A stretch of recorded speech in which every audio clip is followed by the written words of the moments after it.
Kami naman, magbibigay kami ng ating facts, ng ating pong mga posisyon, pero sa bandang huli, sila po ang may huling desisyon tungkol sa bagay na yan. Muling nabuhay ang usapin tungkol sa pagpapaliban ng Barangay at Sangguniang Kabataan Elections o BSKE dahil sa nararanasang krisis sa bansa.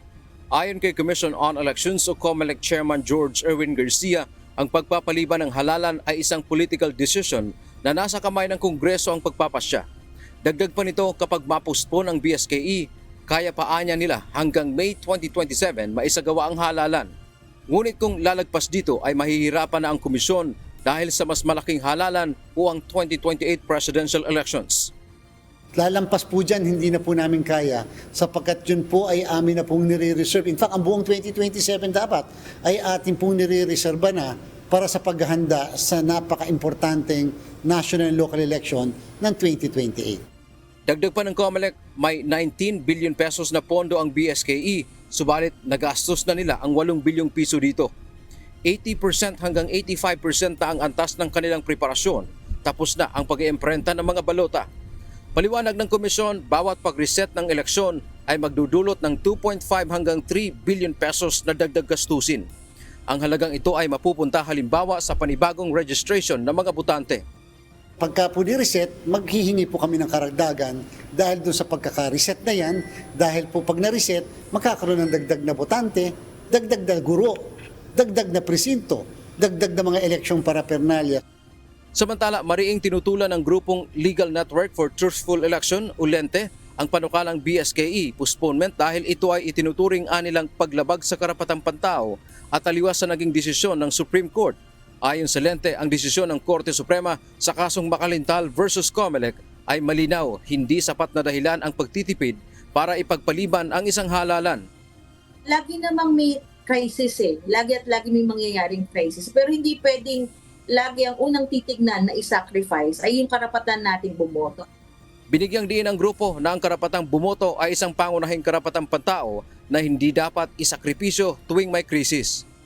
Sinabi na ng ating Supreme Court na hindi pwedeng simpleng dahilan ng pagtitipid ang pagpupospone ng eleksyon. Kasi kung titingnan natin, ang tinatanggalan natin ng karapatang bumoto tayong lahat kapag pinopospone lang ng ating Kongreso sa simpleng dahilan na para makatipid.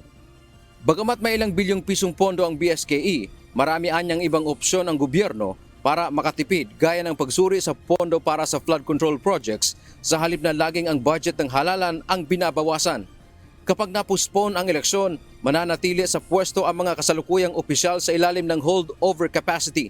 Nagbabala ang LENTE na kung ang mga nakaupo ay hindi mahusay sa kanilang tungkulin, ang mga mamamayan sa barangay ang higit na magdurusa lalo na sa panahon ng krisis.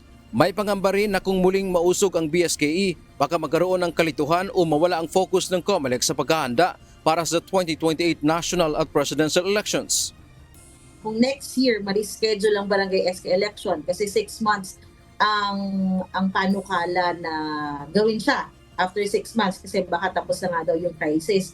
Ang baka marinig naman natin next year dyan, malapit na ang presidential election, ang 2028 national at local election, hindi dapat mawala ang focus ng ating Commission on Elections.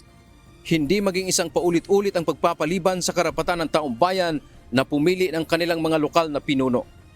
Sa kasalukuyan, nananawagan ang LENTE sa Kongreso na huwag nang gamitin ang pagpapaliban ng halalan bilang solusyon sa krisis, sa halip ay humanap ng ibang paraan upang makatipid ang pamahalaan. Dante Amento, UNTV, News and Rescue. Diyos ang aming sandigan, serbisyo publiko ang aming pinahahalagahan.